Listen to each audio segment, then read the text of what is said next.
गीता महाभारत के अश्वमेधिक पर्व के अंतर्गत भगवान श्री कृष्ण और धर्मराज युधिष्ठिर संवादक के रूप में काम गीता प्राप्त है।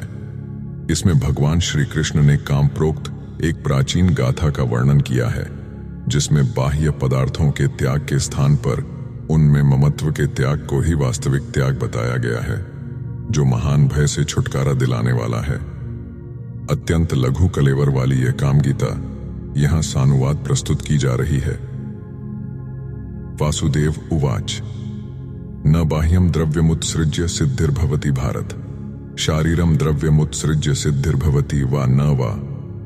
भगवान श्री कृष्ण कहते हैं, भारत, केवल राज्य आदि बाह्य पदार्थों का त्याग करने से ही सिद्धि नहीं प्राप्त होती, शारीरिक द्रव्य का त्याग करके भी सिद्धि प्राप्त होती है अथवा नहीं भी होती है। बाह्य द्रव्य विमुक्तस्य शारीरेषु च गृध्यतः यो धर्मो यत् सुखम चैव द्विषतामस्तु तत् तथा।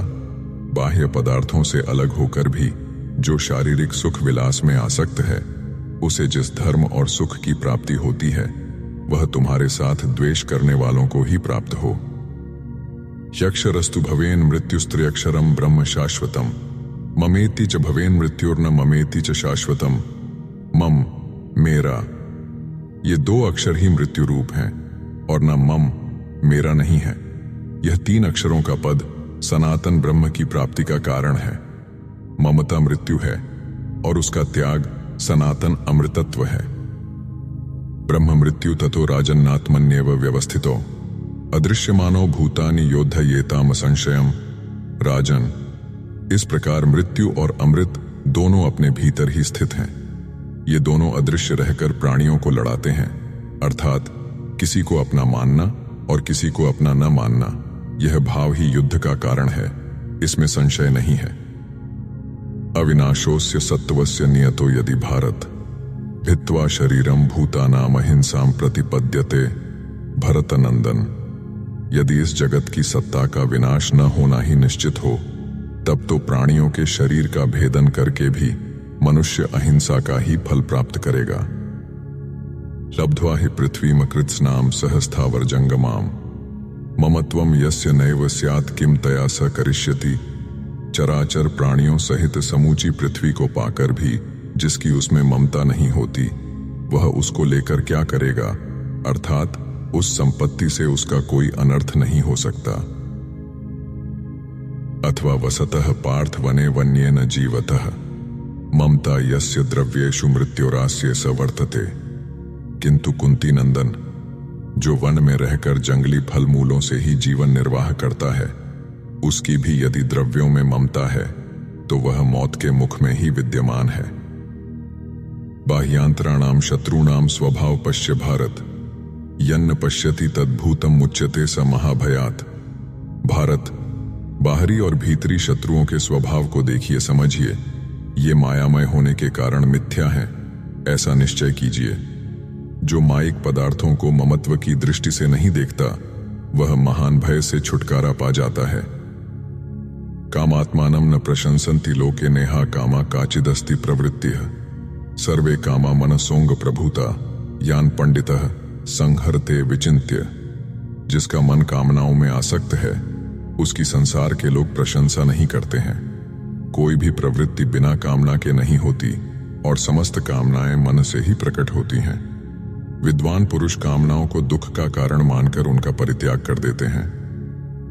भूयो भूयो जन्मनोभ्यास योगाद योगी योगम सारमार्ग विचिन्त्य, दानम च वेदाध्ययनम तपश्च काम्यानि कर्माणि च वैदिकानि, व्रतम यज्ञान नियमान ध्यान योगान कामेन यो नारभते विदित्वा, यदि यच्चायम कामयते स धर्मो न यो धर्मो नियमस्तस्य मूलम।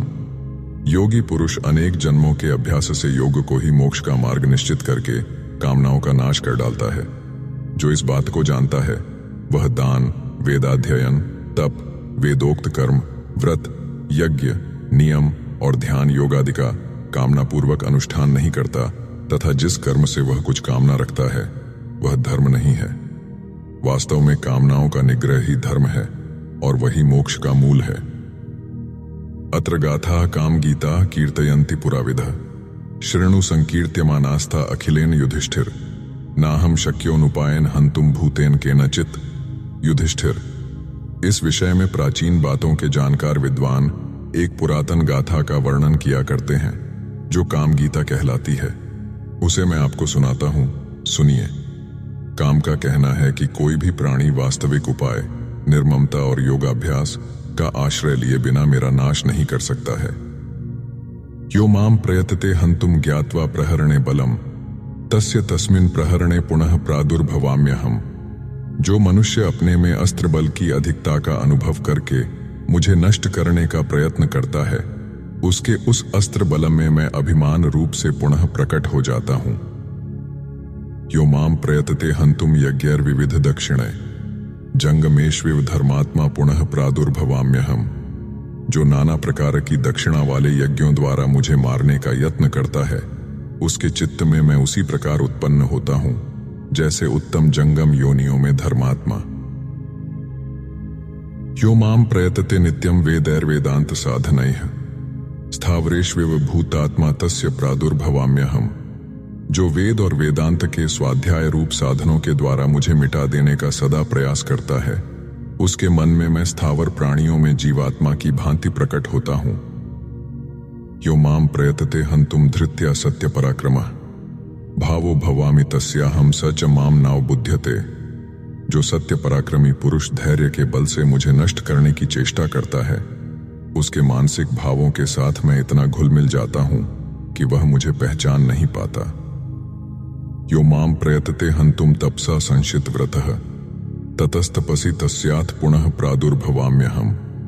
जो कठोर व्रत का पालन करने वाला मनुष्य तपस्या के द्वारा मेरे अस्तित्व को मिटा डालने का प्रयास करता है, उसकी तपस्या में ही मैं प्रकट हो जाता हूं।